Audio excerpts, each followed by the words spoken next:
Thanks so much for being here. Thanks to our artists and thanks to you guys that are joining us via Facebook. We want to welcome you and we're very glad you're here for our happy hour art toast. We are thrilled to be sharing the uplifting and unifying power of art together. So I'll toast to that right away. Join me.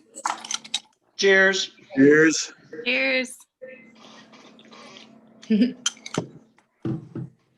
Today's art toast is co-hosted with Cafe Coda, and a special shout out to Mache at Madison Music Experience, who's making this all happen and producing it. So excellent. And if you can't join us for the whole thing, even though we are going to be really good about time, please do visit us again on Facebook, where it will be there for you. I'm Ellen Pincus. Hi, everyone. I am with Integrated Art Group. We are Madison-based art consultants with a national reach. We specialize in building communities and creating inspirational environments with art. And we are very happy to have you here today. So, yes, you're joining us on Facebook. Please, please feel free to ask any questions, join in on Facebook. We'll be fielding questions. Augusta will be working Facebook and relaying questions. This should be nice and interactive. It's not formal at all. I'm encouraging the artists to join in questions. And I also want to invite you to show up here. I can't really see. From here on out is our current exhibition at our gallery in Madison, Wisconsin. You're welcome to come and take a look at the exhibition there. And also the exhibition is online at our website at integratedartllc.com. And it's a wonderful show from here on out, celebrating Black artists and Black lives. So another toast to that. Okay. All right. Today we have 5 amazing, talented artists with us today. And we are going to be allowing about 10 minutes for each artist. And we're very excited to have you all here today. Our first artist is Megan Bloesch. I hope I'm pronouncing that right. I think Mark wanted to go first. Oh, you're number 2, right? Okay. 3, actually. That's right. Oh, here we go. I got the list. It's all good. No worries. Number 1 on the panel, Mark Weller. And I'll just read you his short bio. I'm not going to pretend to have memorized this one.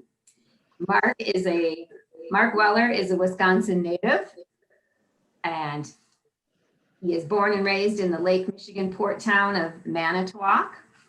He was educated at the University of Wisconsin-Milwaukee, and he spent his early professional career making films in Alaska. Similar climate. Let's see. In 1980, he moved to Madison to accept a position at Wisconsin Public Television, producing documentaries for statewide and national audiences. And in 1992, he moved to a telecommunications firm. His avocation of photography manifested itself over 25 years ago, and he has specialized in astrophotography and his unique time-stacked landscapes. He recently retired and is pursuing his artistic career full-time, much to our benefit. So thanks, Mark. Yeah, thank you, Ellen. It's really an honor to be part of From Here On Out. And I want to thank the 2 curators, Margaret LeMay and Tony Cataruccia. This is a charitable show, so the money that would result from the sale of my piece, which we'll show you just in a minute, is going to go to Omega School, which is a school that serves kids who, I shouldn't say kids, they're 18 and a half years old. So these are very young adults, but the goal is to get them to have a high school diploma. And the folks that they serve are by and large Black or brown or Latino. And so should my piece sell, that's where 100% of the profit is going to go. My first piece, or the piece that's associated with the show, is called End of Democracy. Augusta will bring this up.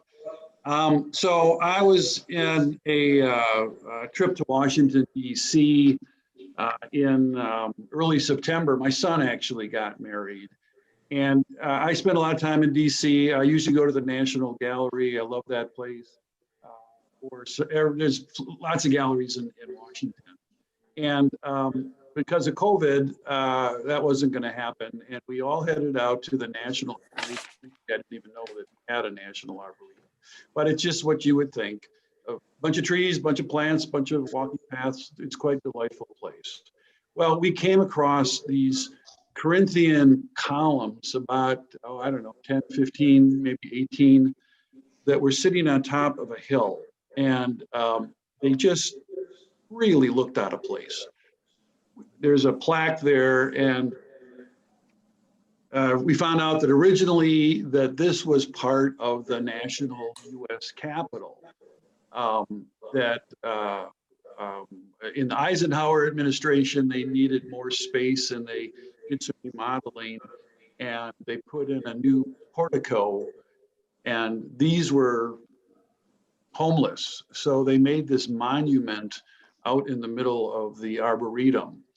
And you know, the Capitol, national Capitol, that's the heartbeat of our democracy. It's a place that represents freedom and opportunity and fairness and justice and the American dream. And I couldn't help when I saw these things, which are really quite unexpected, that this is more of a metaphor for our times. These columns seemed disconnected. They seemed discarded. They seemed separate but equal, second-class citizens, ignored, back of the bus kind of scenario.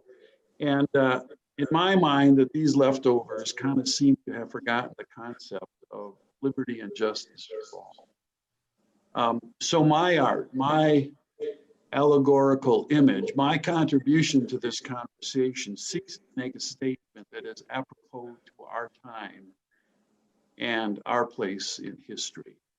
And I want to make one further comment about this particular image. It's time stacked. That's 100 images taken over a few moments and then stacked into a single image. It's a very painterly feel. But that is enhanced by the fact that this isn't a picture or 100 pictures stacked of the actual columns. This is reflected in a reflecting pool that they have there. And I thought how appropriate that this acts as a mirror of these columns, which again is allegorical to holding up a mirror to society and what's going on these days. So that's the piece that I have in the show. I want to just give you a quick overview of the other work that I do. I do 3 genres of time stacking: Impressionism, abstraction, and clouds. So let me give you an example of Impressionism. This is called Imperil. That's the title of this piece. It's a glacier in Iceland. It is shrinking, it is melting, it is rotting. This is the front line of climate change. There's no people in this image, and I did that on purpose because it reminds me of a quote from my dear friend, the late, great Wisconsin Senator Gaylord Nelson, who was the founder of Earth Day. And on the very first Earth Day, he gave a speech where he says, and I quote, "Do not ask for whom the bell tolls for thee, because there are species on this planet that have a survivability quotient that far exceeds that of the Homo sapien. So this is a political piece. And it's again, time stacked, 100 images, and it gives it a very, very painterly kind of feel. Another example of impressionism is a photograph that I did. This one is titled "The Pond at Giverny." And for those of you who study art history, Giverny is a very famous place in France. And it is the home of Claude Monet.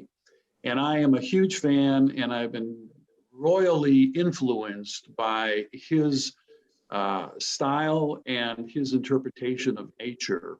I try, and I'm certainly not putting myself in the same category, but I try to do with my camera what Claude Monet did with a brush. And in this image, a couple things stand out. First of all, it's the pond that he painted all of his famous water lily images.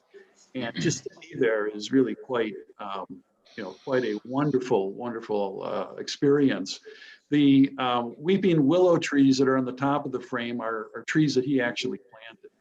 And, we got there and the water lilies were blooming, thank God. They were supposed to, but you never know with nature. But what strikes me about this piece and strikes me about Monet is his use of negative space, where he was smart enough to know that if you not only plant a pond with water lilies to get beautiful painted water lilies, you have to layer it and put other things around it. And I thought, just standing there, that was just a brilliant thing. I also do abstraction. This piece is called June Liquescence. This is up in Michigan Island, part of the Apostle Islands National Lakeshore. And it's a nod to the great pointillist Georges Seurat, who is famous for his piece Sunday on the Isle of Grand. Help me with the jetet. I am not a French guy. I don't speak French. But sounded convincing. Thank you. We'll talk later. I need to get that. I need to get that down better. But it is Georges Seurat would never draw a line. He would just do individual points. And this is a beach, so you can see kind of not a horizontal, a diagonal line where it's much brighter on the left side. And then as you seep under the water, it gets bluer, greener, and the color kind of pops a little bit. I spent a lot of time up on the Apostle Islands. It has been a life-changing event for me. I've been working with the National Park Service since 2008. We've done a series of photographs with the Milky Way and their iconic lighthouses. We sell those pictures. We've generated over $200,000 in sales, and it's why I'm an artist today. Let me show you another abstraction. This one is called Earth's Crust at Yellowstone. It's volcanic ooze. It's just color and it's texture. And again, it's multiple images with intentional camera movement. The geyser area of Yellowstone just is this most delightful, almost fantasy world where color and texture is just overwhelming. And it just makes a great opportunity for a photographer like me. The last genre that I do, I don't have a sexy name for it, but it's called clouds. This one is called Clouds Churning over Indian Lake. This examines the concept of time. Traditional photography is, you click a picture and what you're taking a picture of is three-dimensional. It has height, width, depth. And what I'm trying to do is add the fourth dimension, time, into my photography. And again, this is achieved by taking 100 images. The trees on the hillside there that's got dappled sunlight on it. You can take 100 pictures from a tripod and they're not going to move. Picture one is going to look very much like picture 100. You stack them all together and it looks like a still picture. But you've got these clouds that are just lazily moving so slowly over the lake. And this system that I use captures that movement. We don't see this with our eye. Our eye only takes what's in front of us at the moment that it's in front of us. And this allows you to kind of imagine what reality is in a 2 or 3 or 4 minute time period. And that really shows up in this last picture I'd like to show you, called Rays at Sunset. This was just taken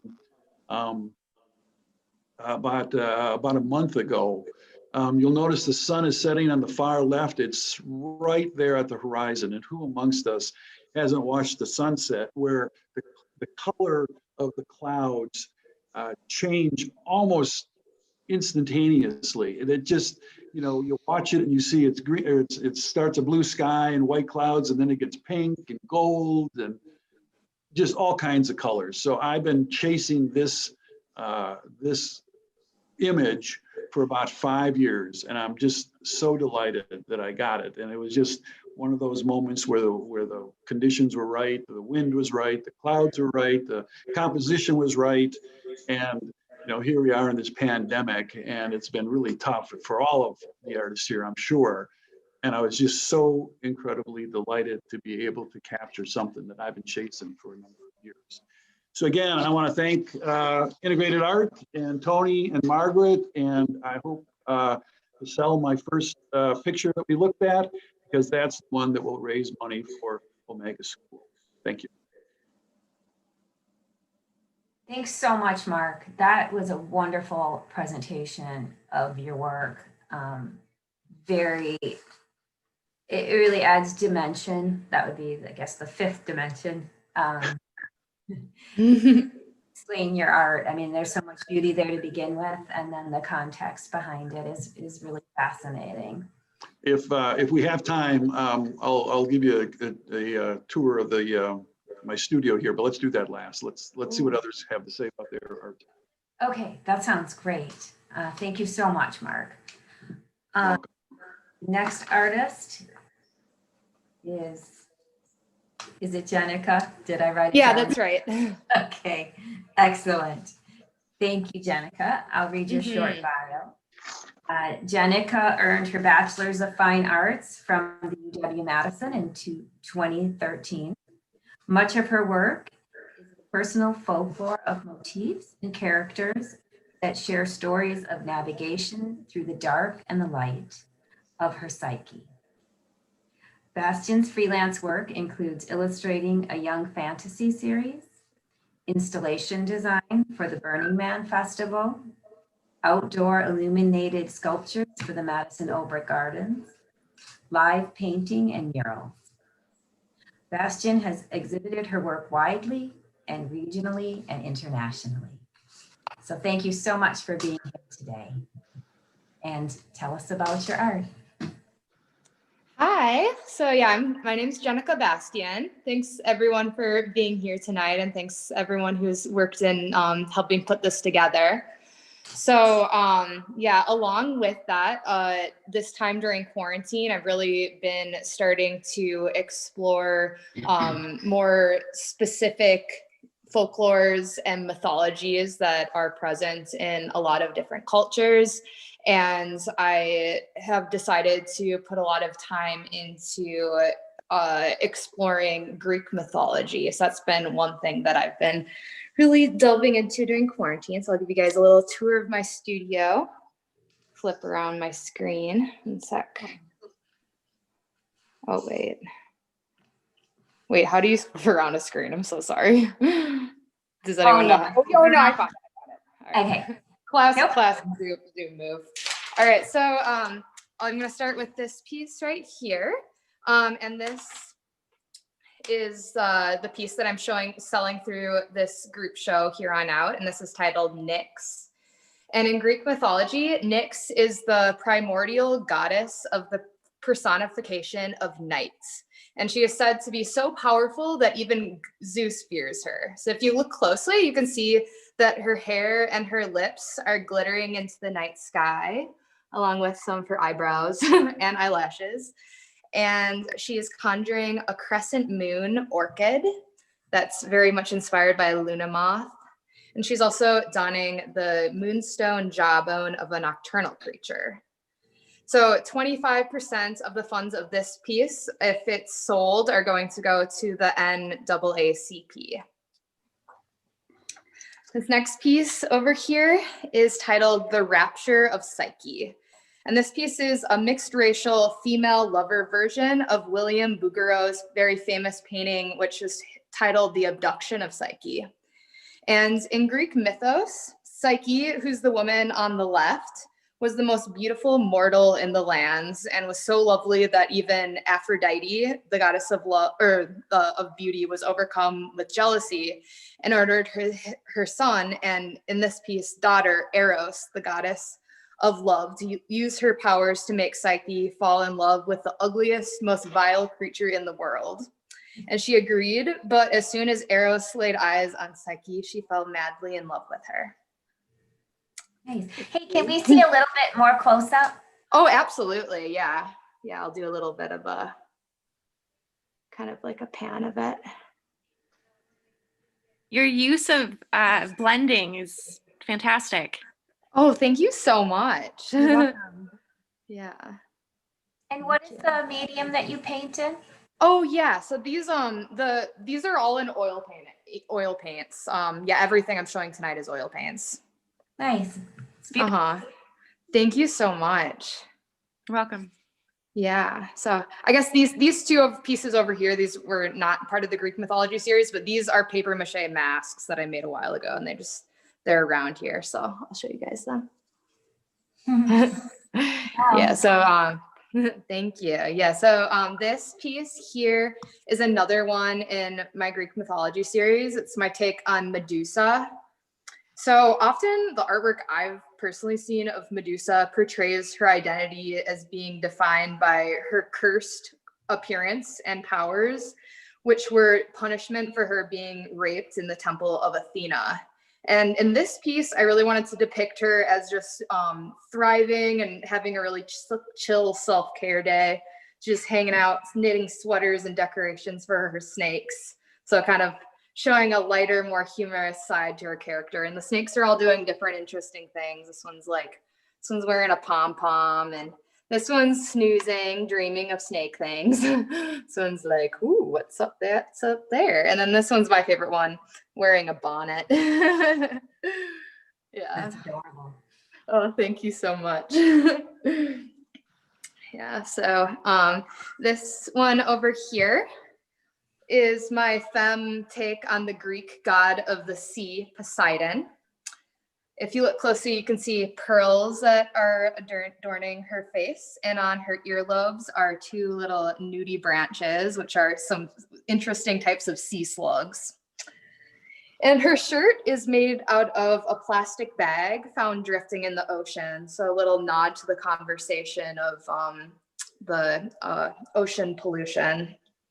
She's holding a mantis shrimp familiar, and she's also reading a book alongside two very aghast looking anglerfish. I'll zoom in. So this is like a little baby anglerfish, and then that's the mom anglerfish. They're like, oh my gosh, what's happening next? So those are a few of my Greek mythology series. Then I'll show a couple of my more personal mythologies that are more inspired by dreams and experiences in my own life. So this one is, the subject is actually my sister, who's a Marit, who appears in a lot of my work. And this one is a lens into an inward journey of emotional evolution.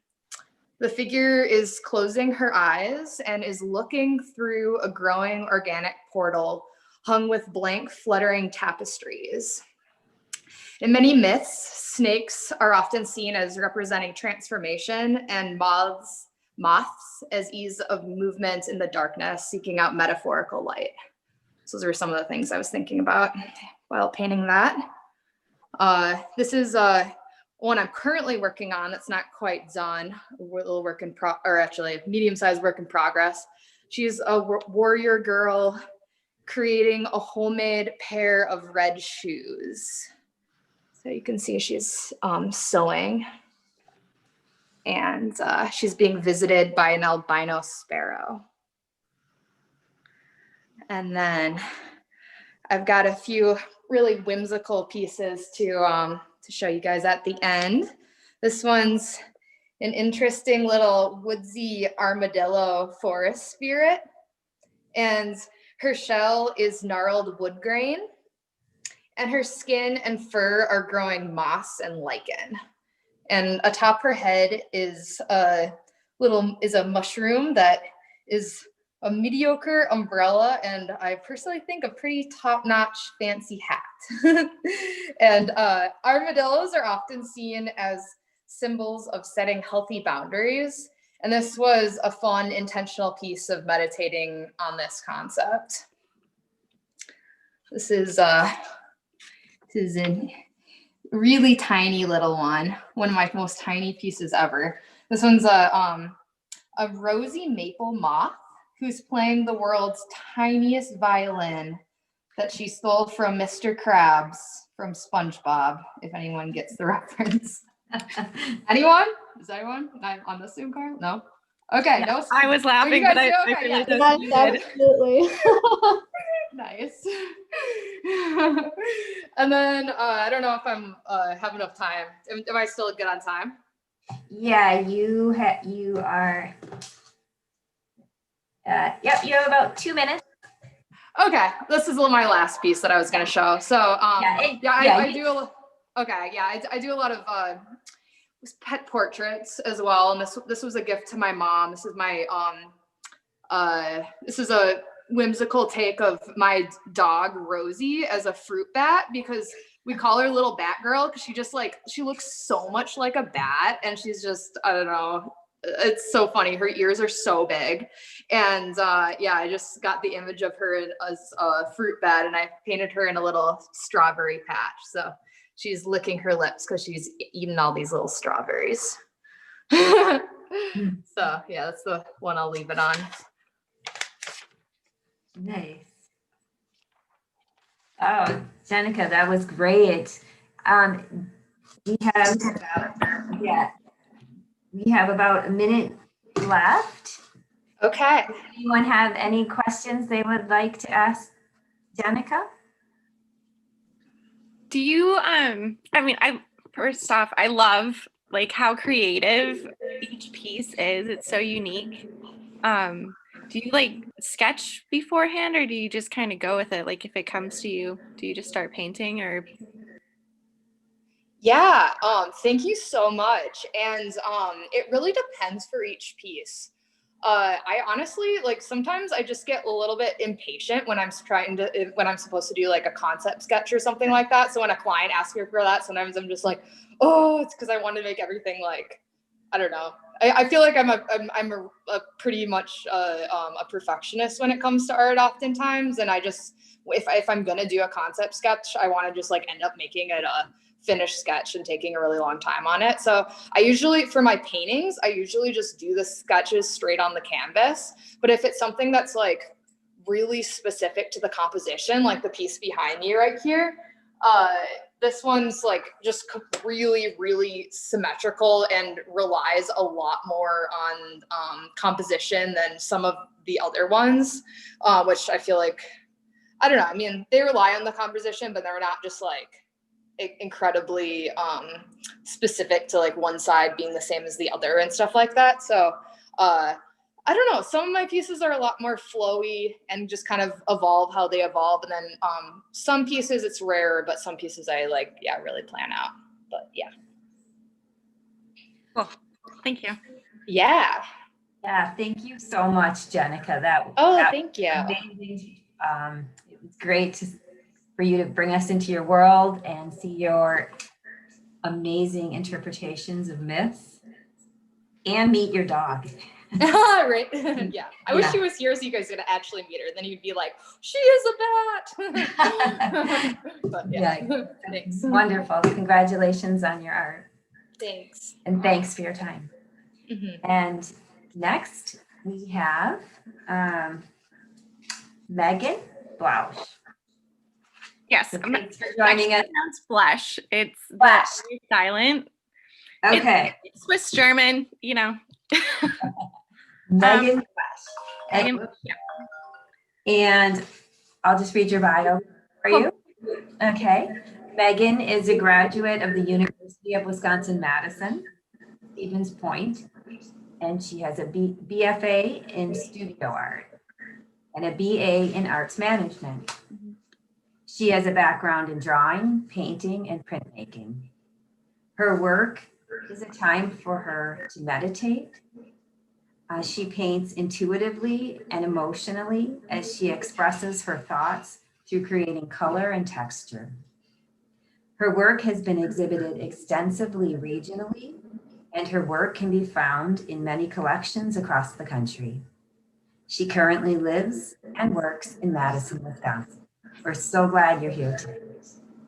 So again, please share your art with us, and artists, on the panel, we would love for you to join in with questions. Thanks, Megan, and welcome. Thank you. Thank you.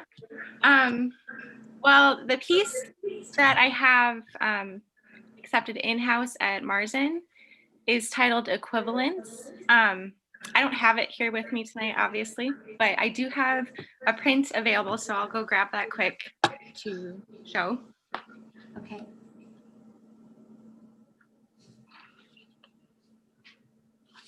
Oh, that's nice. I don't know. Can you guys see it okay? Very much. Trying to get the lighting good. So Equivalence was created in 2018. This was kind of like around the time when I was starting to work more larger scale. So all of my acrylic paintings are around 3 to 4 feet in scale. So this was kind of an exploration of understanding like composition, working with color and negative space, and just kind of providing balance and movement throughout the piece.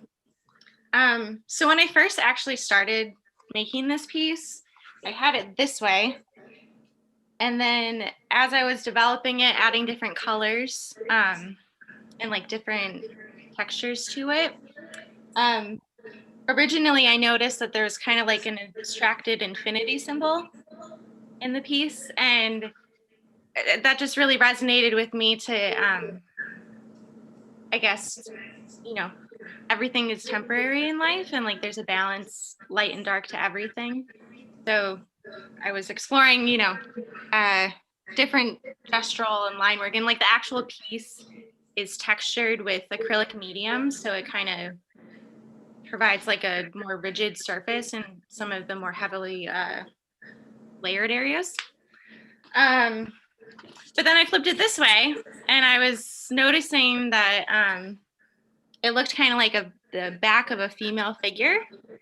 And in college, I was really inspired by Picasso's like blue theme pieces, and he has one of his works is like called Blue Nude, where it's a female's back. And I was just inspired by that with like figurative drawing and imagery, essentially. So this is my take of being like a female nude, but pink instead of blue. So A close up? yeah, I'll try.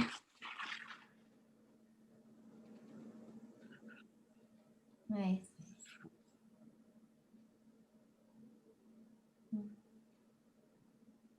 It's really nice dynamic color.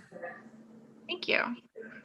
Yeah, I can May- definitely see the inspiration of that Picasso piece within it. I know exactly the one you're talking about. It's like, yeah. Yeah, it's like yeah, really with the figurative, like really swoopy lines, I can totally see the, and the, like the figure in more simplicity. It's, yeah, really nice. Thank I you. love it. Thank you. Megan, your use of color is just amazing to me. Thank you. Always works. I'm a fan of how you use yellow. So can you walk us through a little bit as to how you choose your color, how you place your colors, how you blend them, that they work as well as they do? Sure. So I work in layers. So like the first layer of this piece in particular, I just took like fluid acrylic paint and just kind of like threw it all on there to just see where it landed organically. But as far as like my process of painting, I paint in layers like watercolor with acrylic paint. So it essentially makes washes. With each layer, I let it dry.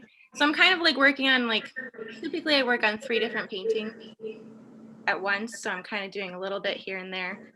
And then as far as like, I guess specific colors, like the yellow especially, when I'm just in flow, like a flow state, it just comes to me. Like I'm just like, oh, let me grab this paint, mix it together. I'll mix it up with my hands or brushes, or typically when I'm doing more of like the lighter wash areas, I'll just use my finger and kind of blend it in like it's charcoal or like colored pencil.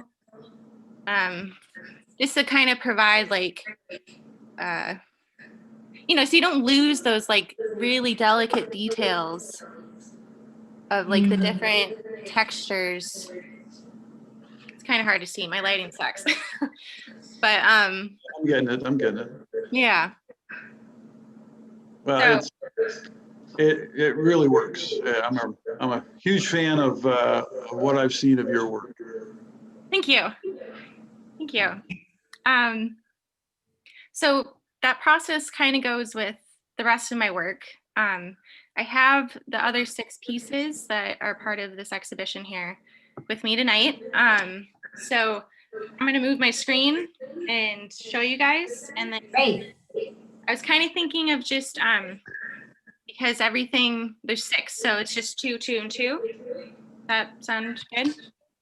Yes. Okay. My studio is in my apartment, so it's like in my corner of my living room. So I'll try and like Yeah. make it full screen if possible. Thanks for letting us come over. Yeah, you're welcome. I just set up my Christmas tree today, so. I saw that. Very nice. Okay. One moment. Let's see.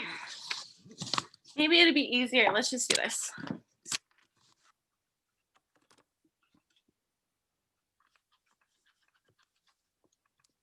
Would it be easier if I held it up?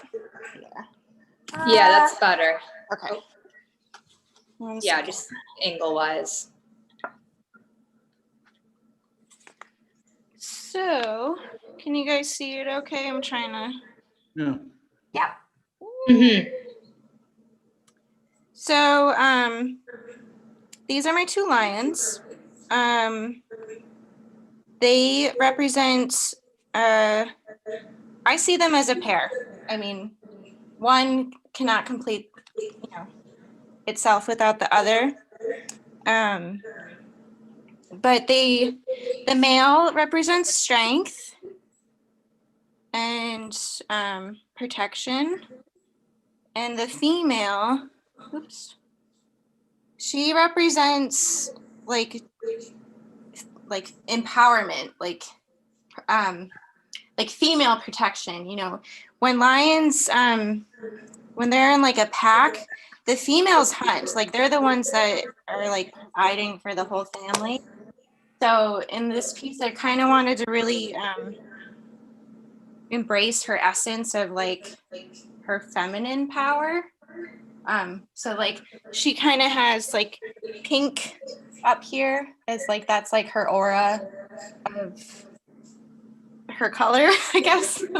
And then the male, you'll see he has his red. So that's like fire and passion and protection. So yeah, those pieces represent unity and companionship. How am I doing? Do they look okay? And They look beautiful. amazing. Cool. Okay, I'm gonna put you guys down. Oh, please.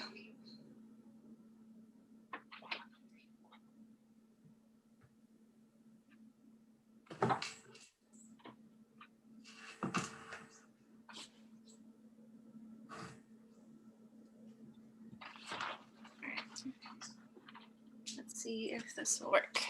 Okay, we're gonna go lower. Oops.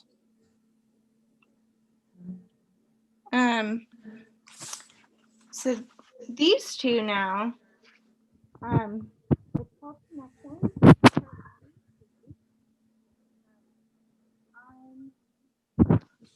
You're right, because I'm opposite. So my left, you're right. You'll see that there's two koi fish swimming around like a centered swirl, if you will, or like a portal. And I wanted to kind of show, I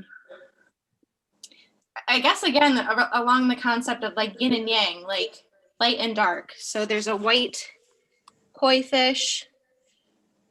There's its eyes. You can see it. Oh, wow. I don't know if you can see its eyes. Yeah, We can. and the gold, it's showing up really nicely. Yeah. And then this is the orange. I don't know why. I feel like the big orange is a male and the white's a female. But again, I'm, I guess, exploring that process of balance. And then this one kind of goes along with it. It's essentially a school of koi fish.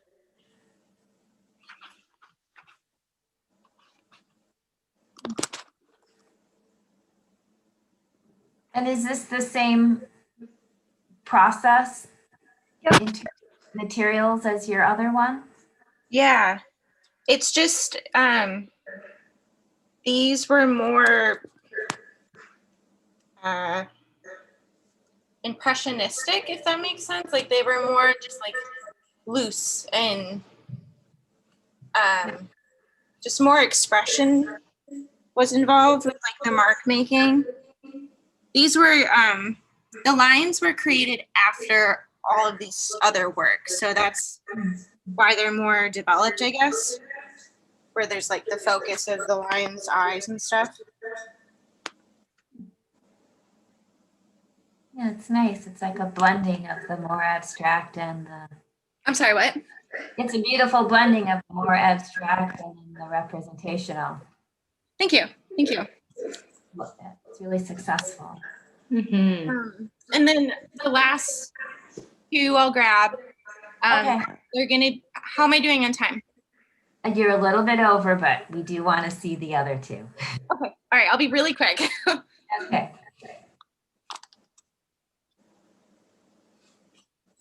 This is really wonderful to see everyone's paintings, art, and their environment. So it's very kind of Five to let us in.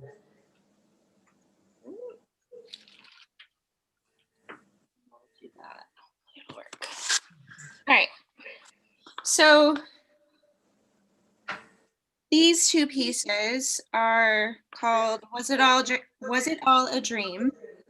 Part 1 and 2. Sorry, guys. It was based off of like colors that I saw in my subconscious. This one reminded me of a sun.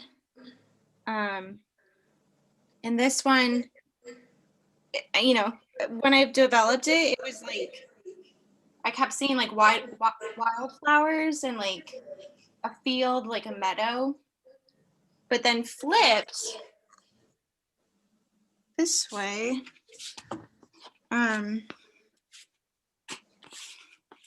I saw like water and sorry guys. You know, you need like 3 more hands. Right? This way, I saw it as like a pond of water. So Oh. totally kind of changes the whole subject matter. Beautiful. But yeah, same process with like working with negative space and color and yeah. Nice.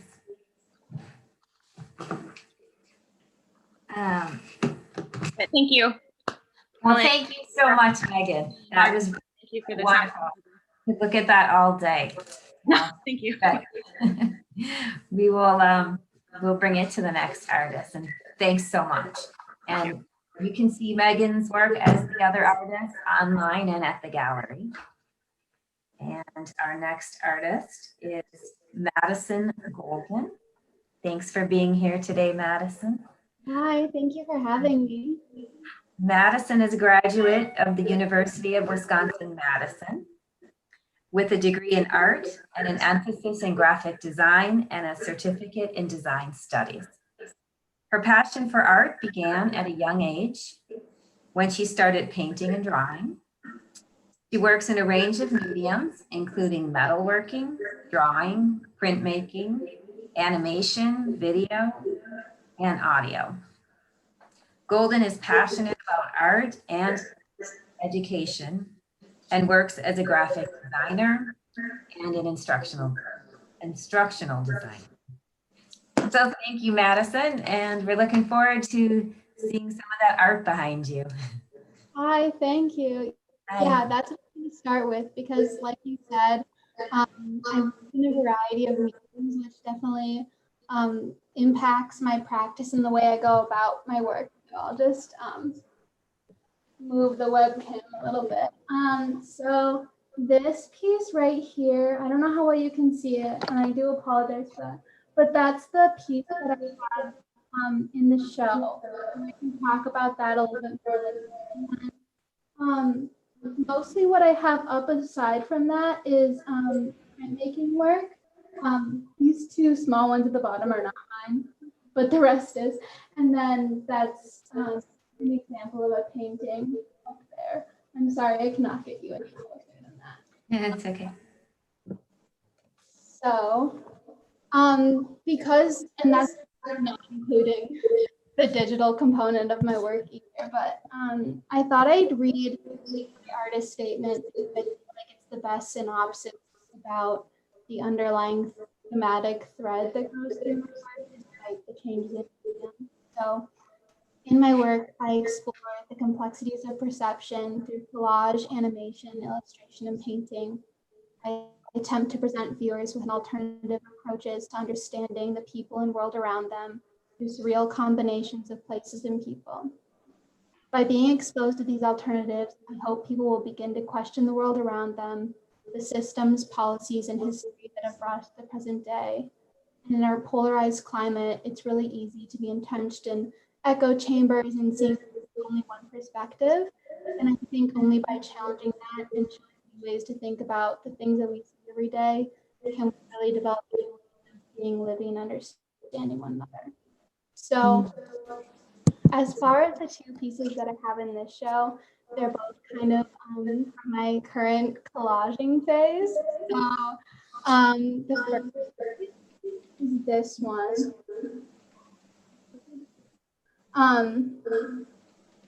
It's an analog collage, and it's essentially both pieces. So it's a foreground and background. The foreground is an image. They're both images from this book that I don't want to collage. I usually go to like half books and just get big picture books like this, and then cut out any images that speak to me, and then kind of like collage them together after the fact, and then even after that, kind of prescribe meaning for the most part. So this image came from one of the pages, and it was about people migrating from Mexico to the United States across the river and paying these men money to like carry like these women who were like domestic workers. So they didn't have to walk them over themselves and like risk their lives or anything. So I kind of collaged an image of that into a scenic sky. So it's like they're walking through clouds and the lighting just kind of lined up so perfectly on it, which is so you're working analog. So that was really trying to reframe migration as something more beautiful, or just like a different way to think about that. And then with the large we have in the show, so that was more so intentional and more of a complex process. I was in a class at the time, and it was intended to be my final project prior to COVID.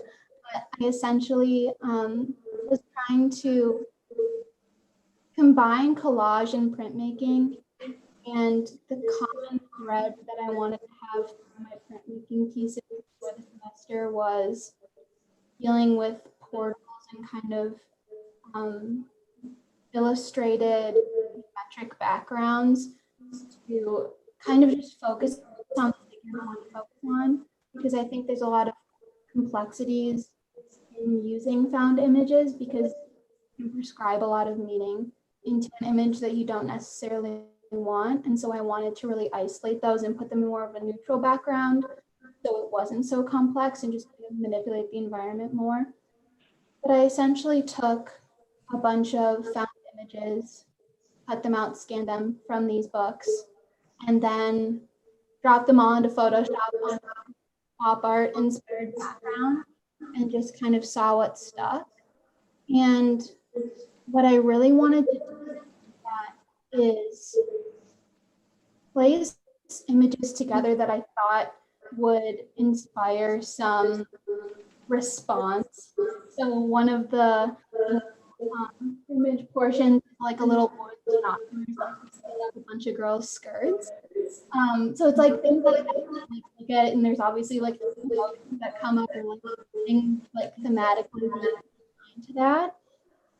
And it's more so me doing that in a way where I didn't want to like say something necessarily with those vignettes, but hopefully people would look at that and maybe question the assumptions that they prescribe to the piece. So like, why did I like assume this or that about what she was trying to say when she like these images together versus other ones?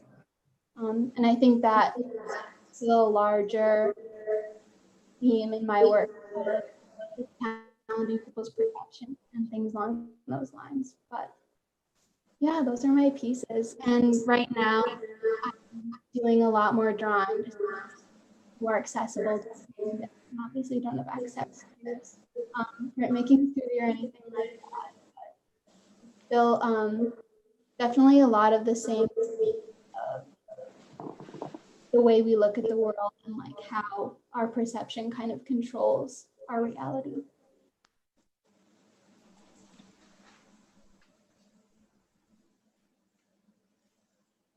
Thanks for sharing those perceptions with us, for us to question our own. We have just a little bit of time left. Do you want to show us one of your drawings? Yeah, sure. So I guess I can position my lights a little bit better. You can see this. I was trying to play with like experimental drawing and have like one head here and another one kind of coming off of the side of that, if you can see that at all. Yeah, see it nicely. Yeah. And then it's a lot of stuff with eyes, because I think that's like a really easy way for me to think about perception, which I've also been reading a lot about Buddhism, a lot of third eye references here. Ooh. That one's That's cool. That makes, I don't know why, but like your work, it keeps on like dolly, just keeps coming in my brain where it's like, I see those figures like elongated, like the elephant legs. Oh, I love those. Yeah. This one's also kind of one of but it kind of also, I've also been making, I've been trying to develop a bit of a cartoon style. I think it's like a fun way to make more personal work, not necessarily pieces I would show in a gallery, but just kind of things to like think about my life, you know, or like have more personal work. I think I struggle with that sometimes. So there's me as like a little mushroom. Aww. Or like some monster friends, things like that. I'm really I work full time in grad school, so I guess as of now, like as far as drawing goes, more things that bring me joy like pop into my head, and trying to pursue that without questioning it too much, I think is what I'm trying to do at the moment. Intuitive. That sounds smart. Does anybody have any questions for Madison before we move on? Okay. I loved your your sketches. I think it's important to do your more like authentic, creative, whatever comes out of your work. I also just wanted to say that I really, really love the playfulness that I see in all of the pieces that I've like throughout that you've showed tonight. It's like, because thinking about just so many different areas of like when humans with such different perceptions come into the same space, sometimes things just get so incredibly divided and, like you said, polarized and heated and like in such a dark space. And I like how you kind of I like how you just bring such a playful, whimsical, just curiosity perspective into like all of the different ways we could possibly explore like the ways to perceive reality. Yeah. Wow. Well, thanks, Madison. Thank you so much. That was wonderful for you to share your work and your sketches. Yeah. And thanks, Jennika, for those good questions. That was a wonderful contribution. And now, our last, but definitely not least artist for tonight is Thomas Ferrella. Thomas Ferrella is a Wisconsin-based artist who conceptualizes a piece of or a body of work based on visual clues and their subsequent sensory perception. He speculates in a variety of artistic mediums, frequently commenting on and responding to social and environmental causes, using truth as his guide. Photography has been the foundation throughout, and he willfully strays into music, video, painting, large-scale installations, sculptings in wood, and found objects. His art is as free as his interpretation of the world. Everything is fair game. Common thread.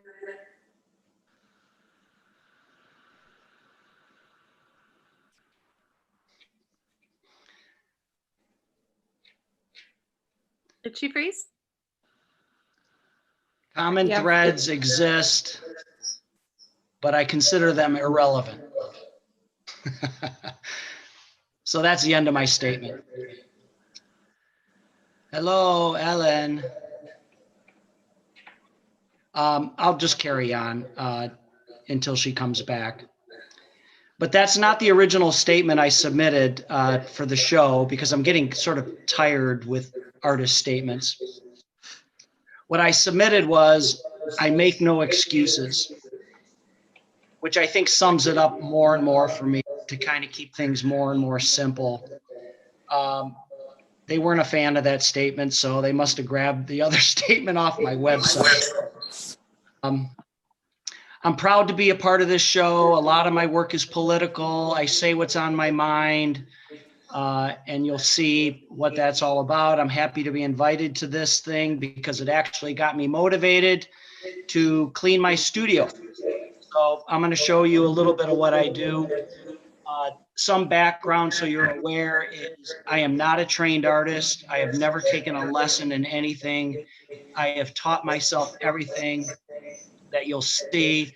I'm very fortunate that I've had some great artists. I have great artists in my life, including my mother, who's my major influence, who can make art out of anything. A good pal of mine, Enrique Rueda, is a master woodworker, and he should have been an engineer because he helps me with all the logistic things of my work. So I give him a lot of credit, and we'll see where he comes into play as we give you a tour. I work out of my house, and a lot of the rooms are different functions. My garage is a woodworking studio. The basement is for framing. My old dark room has now become an area where I can glue, put and assemble, collage, that kind of thing. So I'm going to give you a little tour of this space. This is what I consider my attic. And this is pretty much where I paint, play music. And I spend much of my winter up here because it's beautiful. The light is phenomenal, and it's cozy. So nice little fireplace. But I'm going to show you the first piece, which I kind of think sums up everything today. It's titled Shit Fuck. And what I realized was I used glass for my palettes with oil painting, and I realized eventually when I flipped them over, they were kind of beautiful and the glass was thick. So I created these frames and illuminated them. And I don't know if you can see that. Is it backwards? No, it's perfect. Oh, okay. Yes. Shit fuck is always perfect. So, within the painting, and it's hard to see, but there's headlines. If you can see, there's headlines mainly related to COVID, and that's what those two pieces are reflecting. Headlines from something from that you cut out, or? Yes, well, I've been doing a whole series called the Corona Chronicles, where I've been taking my photographs and I've been taking current headlines and creating, God, is this awkward at best, huh? No, it's actually, it doesn't look awkward to us. It's coming in nicely.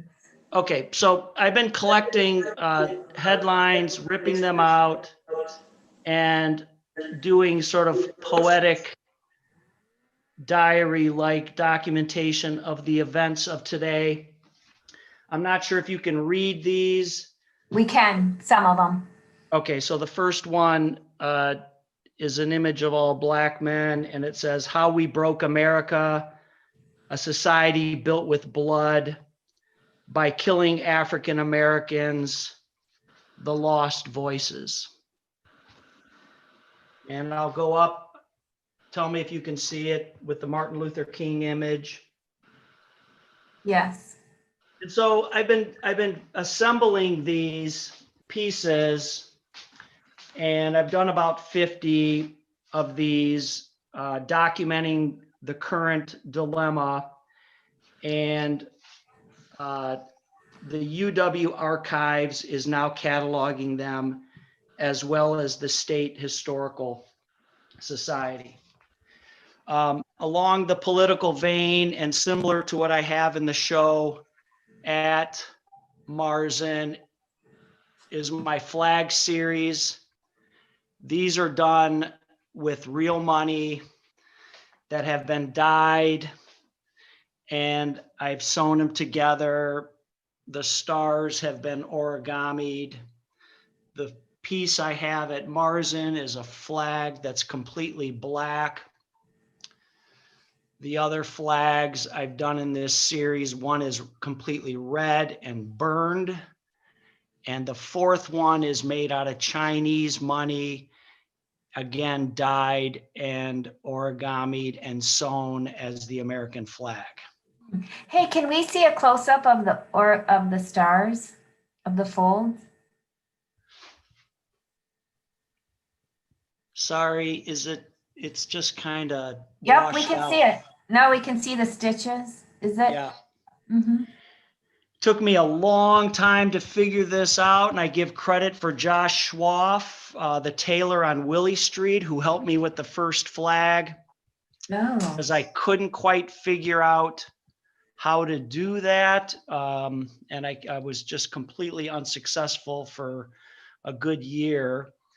I work on a lot of things at the same time, and just migrate between things as I feel the energy and what's right.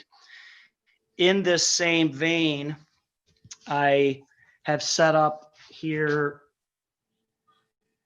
a bunch of individual dollars. Can you see those, Ellen? yes. Different commentary. I've done about 50 to 60 of these, all politically based. It's just easy fodder for what this country has been up to and what we have done to Indigenous people, to women's rights, to the environment, all the racial tension.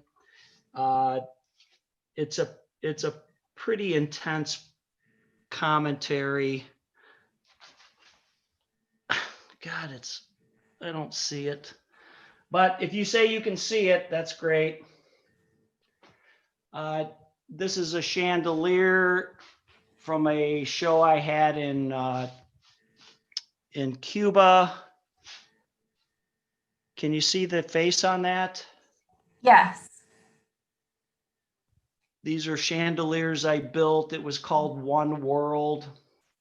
It's all about blurring the boundaries of race, skin color, hair color.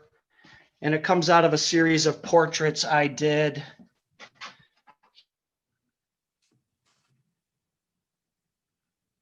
Uh-oh.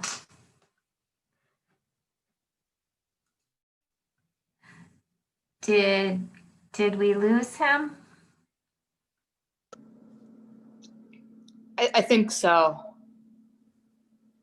Okay. Yeah, it's just Something just plain pretty, which I'm really kind of motivated to do now.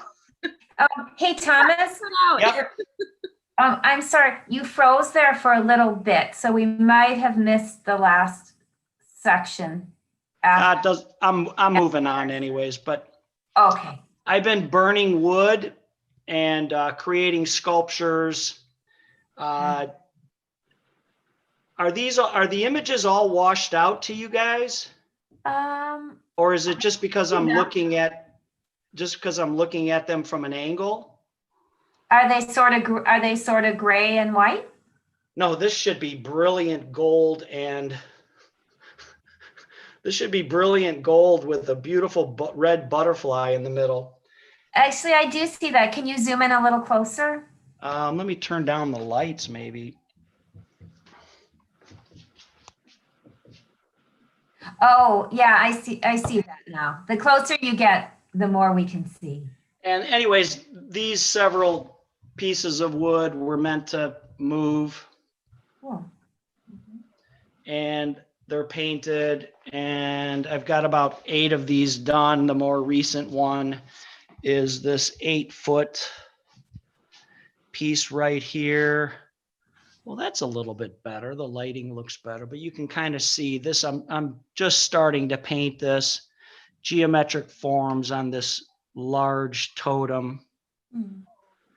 So this is. You said you burned the wood?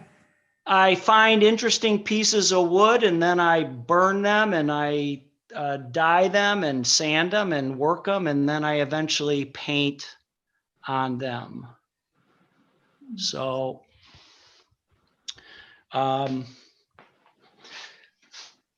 it's a little bit endless up here, you guys. This is a piece, I don't know if you can tell, it's a skull in a plexiglass box, and it illuminates. I built the plexiglass box. This is a series I'm doing. What skull? Pardon me? What skull is that? Like, it's a horse skull I found when I was out walking about. I don't know, you can't. boy, these are horribly washed out, but this is a troll. It's a painting on etched copper. And can you see? You can't. And then, of course, there's the other troll behind it. Can you see that? Is that your Christmas card? Ha. I do solstice cards. Yeah. I'm a I gotcha. I'm an atheist at heart. So anyways, I'm doing a series on etched copper called Mythos Americanos. It's a series of paintings on mythological creatures in the United States that are only known locally. Like the Hodag or something. Well, the Hodag is right over there. That was my first one. I can show you that. Okay. I took a vintage globe and I gessoed it and then painted just a pretty scene of sweet peas and different critters. Oh, cool. Nothing seriously poignant about it, except for it's just pretty. Can you zoom in a little?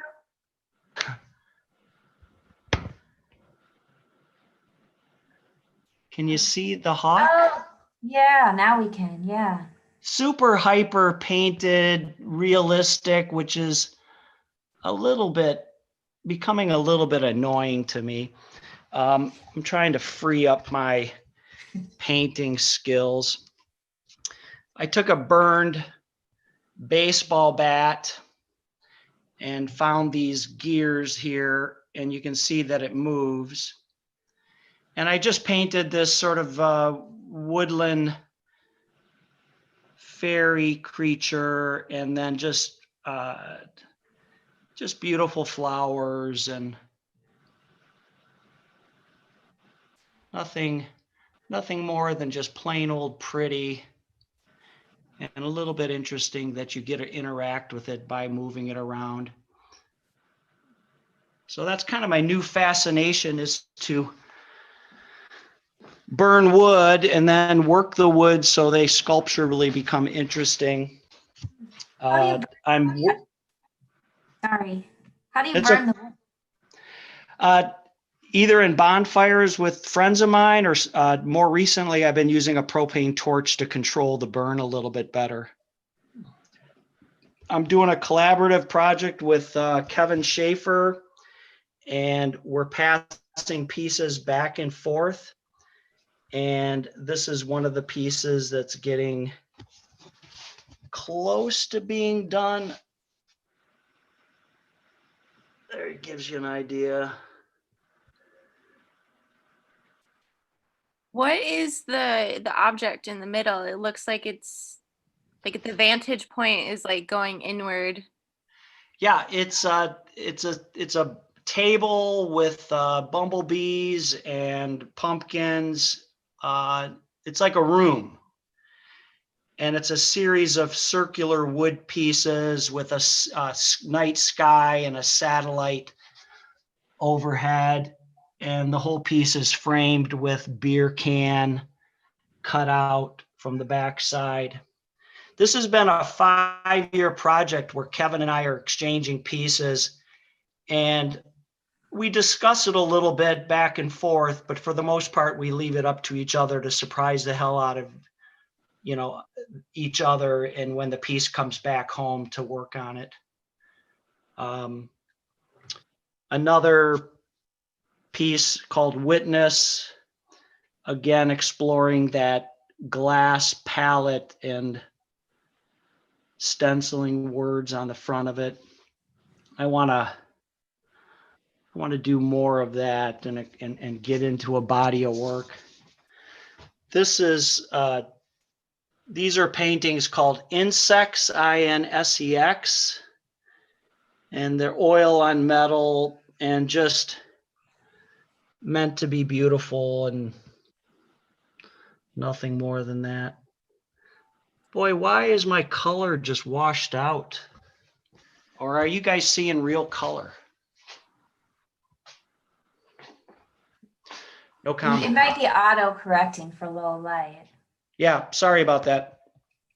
But that's fine. We're seeing a lot of nice detail. You are? Okay, good. Here's the hodag. Oh, right. So I'm taking reclaimed Jesus frames, illuminated Jesus frames, which I've been acquiring for years now. And I'm doing this Mythos Americana series. And for me, it just all fits. This one's actually, the hodag is done. And I'm trying to depict them in a way that you would see in some sort of eccentric Victorian collector's home, you know, just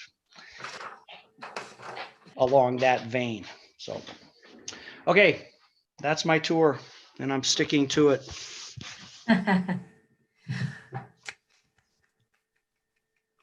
Well, that was fantastic, Thomas.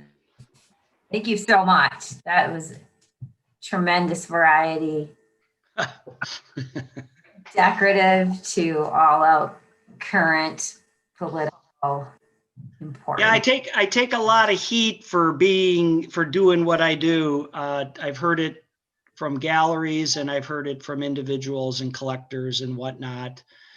The expectation is that you're supposed to paint like this, or you're supposed to always, this is your signature, this is what you do. And, you know, that's fine for people that do that. For me, it's a little bit harder because I don't have that signature style and I could care less about that.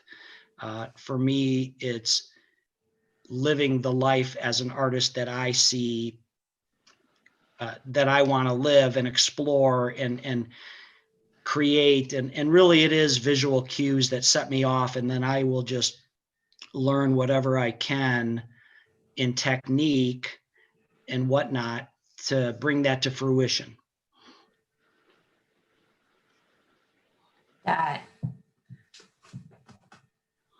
That is a powerful way to go. Start with the source and then make it happen. Thank you.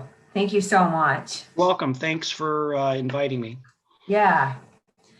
I just want to say thank you to everybody. I really enjoyed tonight's presentation by all of you. And I'm looking forward to seeing it again online. It's a great body of work, great explanations, wonderful variety. And I must say, you all seem very enjoyable to be with as well. So again, I'm going to thank you in the order. I'm going to see if I get it right this time. Thank you to Mark Weller. Thank you, Jennika Bastian. Thank you, Megan Bloesch. Thank you, Madison Golden.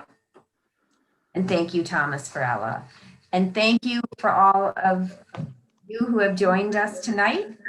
And thank you for those joining us later on Facebook. Please do stay in contact with us. All of our artists tonight are part of our exhibition, and you can see their work at our gallery in Madison, Wisconsin on Atwood at Gallery Marzen, Integrated Art Group's showroom and gallery.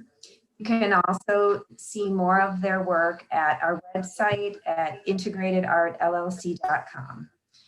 We wish you a good close of 2020.